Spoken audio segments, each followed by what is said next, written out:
Assalamualaikum warahmatullahi wabarakatuh. Hari ini hari Isnin 7 bulan 9. Alhamdulillah kita ada satu program untuk melihat bagaimana kita nak pruning pokok durian yang berumur setahun setengah, setahun 6 bulan. Ini adalah musangking yang kita tanam pada tahun yang lepas. Jadi masa sekarang adalah masa yang sesuai untuk kita buat pruning. Jadi objektif pruning ialah membuang dahan-dahan yang tidak produktif supaya cepat matang, mengelak penyakit sebab pengudaraan yang tidak baik, dan pembaziran nutrien. Tuan-tuan kena ingat bahawa 3-4 perkara yang saya sebutkan di sini adalah penting untuk kita pruning pokok-pokok kita atau pangkas pokok-pokok kita tu. Jadi tuan-tuan perlukan persediaan barang. Yang paling utama ialah gunting lah. Tuan-tuan jangan guna pisau biasa, gunting ataupun sketches. Jadi gunting ni amat perlu sebab kita akan potong ranting-ranting yang tidak produktif itu. Waktu pangkasan ialah pada umur 1,5 tahun. Mengapa dia perlu pada 1,5 tahun?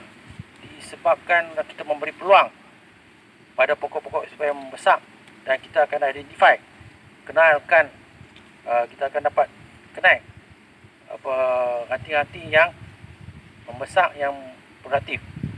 Selepas pada tu baru kita pangkas dia yang tak produktif dan tidak produktif. Jadi kita tengok hari ini, kita berpeluang untuk tengok, dan saya telah tandakan dengan color merah supaya tuan-tuan dapat tengok dengan jelas. Color merah itulah ranting yang kita kena buang.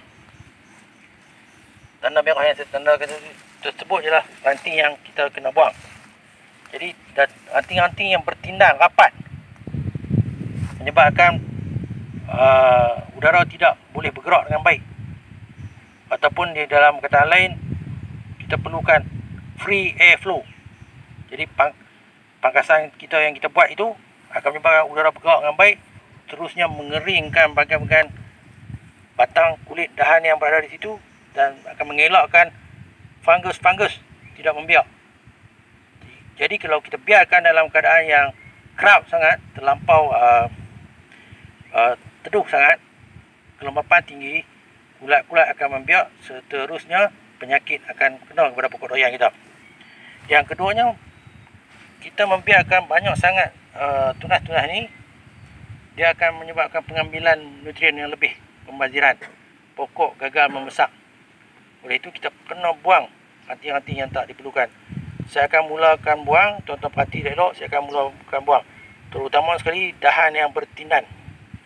Mula-mula saya mulakan yang di bawah ni, oleh kerana pokok ni dari pangkal bawah ke bahagian ni tidak ada ranting. Jadi di bawah ni kita akan biarkan, kalau dia ada ranting dalam ruang 1 kaki ke 1,5 kaki, kita akan buang. Jadi di sini tidak ada ranting ni, jadi kita biarkan macam ni. Okey, kita mulakan yang bertindan. Yang bertindan yang rapat macam ni, kita akan buang. Lebih kurang ya, kita akan buang. Ya, macam ni. Kadang-kadang kita potong tak rapat, jadi kita terpaksa cat yang bahagian ni, ataupun letakkan racun kuat supaya air tidak bertakung dan merebak masuk ke dalam batang. Jadi selepas kita potong, digalakkan kita letak racun kulat. Okey, selepas kita potong, kita akan tinggalkan sikit dalam 1 cm supaya memberi ruang pada kita bubur racun kulat di bahagian ni. Kita potong secara merencong macam tu. Rencong ni air tak akan bertakung di sini, seterusnya dia akan kering cepat. Digalakkan untuk letakkan racun kulat, mancozeb, tiram atau sebagainya. Yang keduanya, kita perhati lagi mana lagi ranting-ranting. Kelihatan ranting yang kedua yang tidak bersenggang terlampau rapat ialah ranting ni. Okey, sekarang saya akan tunjukkan bahawa mengapa kita potong ranting ni. Kita mesti dapatkan sekurang 1 jengkal. 1 jengkal. Okey, 1 jengkal ni lebih kurang lah, bukanlah kata tepat-tepat, tapi sebagai panduan. 1 jengkal ni lebih kurang 1 kaki ke Okey, satu kaki seluar lebih sikit lah. Tetapi macam mana pun mesti ada konsep satu jengkal ni. Okey, kita tengok lagi ranting-ranting yang apa-apa. Seterusnya yang ni.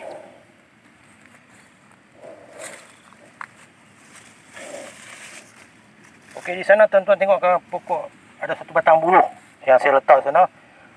Awal tadi kita akan tengok buluh tu tak nampak. Kali ni bila saya dah buang ranting-ranting ni, ranting yang seterusnya saya akan buang lagi supaya tidak terlampau padat.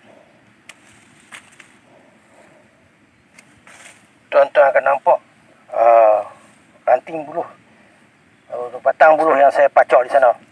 Jadi kita akan tumpukan kepada 2 kaki dulu.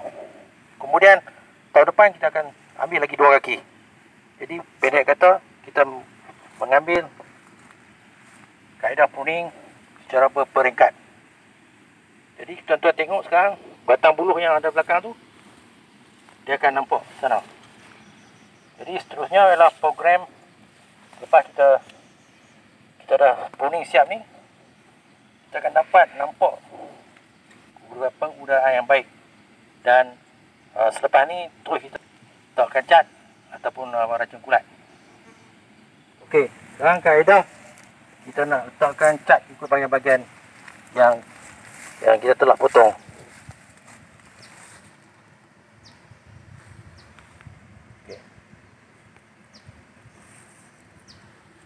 Okey, letakkan bahagian yang dipotong saja. Digalakkan letak racun kulat ataupun cat sajalah. Okey, selesai kerja-kerja mengecat. Jadi kita tengok pula seterusnya. Ada juga dahan-dahan yang tuan-tuan boleh tengok dari sini, yang kurang nampaknya dia memberikan penggunaan yang tidak baik. Tuan-tuan boleh potong lagi. Jadi dahan-dahan ni kalau kita tengok dia seolah-olah macam dah kalah daripada dahan besar. Jadi tuan-tuan boleh buang juga dahan-dahan ni. Dan sekarang kita dah nampak solid dahan-dahan yang mendapat penggunaan yang baik, pencahayaan yang baik, dan dia akan menghasilkan tumbuh sarang yang baik. Sebenarnya pokok-pokok ni akan dijangka matang lebih awal di pokok yang tak pruning dengan pruning. So hari ni kita dah buat pruning. Saya meminta siapa-siapa yang tak faham boleh tanya soalan-soalan yang berkaitan dengan pruning. Silakan. Assalamualaikum warahmatullahi wabarakatuh. Saya Muhammad Rizal Yaakob, pelajar Tauhid Ijazah Sarjana Muda Sains Pertanian dari Universiti College Agro Science Malaysia. Saya ada 2 soalan kepada tuan. Soalan pertama saya, apakah jenis penyakit yang disebabkan kita tak melakukan pruning? Soalan saya yang kedua, bagaimana kalau kita tersilap memilih dahan semasa pruning? Okey, 2 soalan yang bagus. Satu soalan ni, apakah penyakit yang disebabkan oleh kerja-kerja pruning tak buat? Penyakit yang disebabkan kerja-kerja pruning kita tak buat ialah penyakit yang bersangkut dengan fungus, terutamanya Phytophthora palmivora. Dia akan tunjuk sistem luruh daun 20%, 30%, kemudian 100% luruh daun dan pokok akan mati. Jadi bila kita buang daun yang tidak beraktif itu, dia akan menyebabkan kawasan ini kering dan tidak menggalakkan fungus untuk membiak. Itu yang soalan yang kedua. Bagaimana kalau tersilap pilih pruning? Kalau tersilap pruning, lalu orang takut nak pruning sampai tak berani buat. Kesilapan pruning ni biasa berlaku pada terutamanya sebelah perkawal.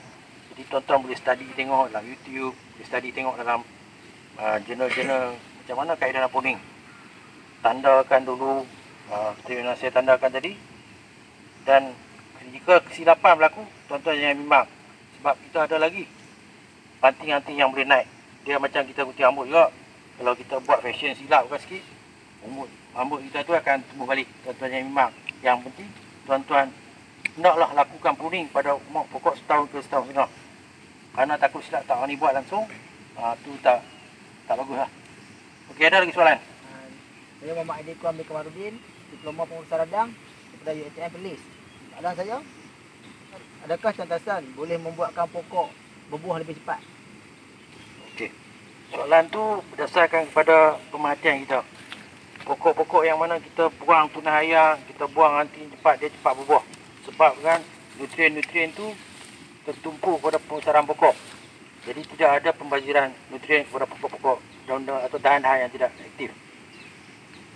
Dahan-dahan yang terima tu dahan-dahan yang berbuah, yang berpotensi untuk buah. Kalau kita buang dahan yang tak produktif, tinggal dahan yang produktif lah. Jadi dia akan menyebabkan nutrien itu membesar dengan cepat.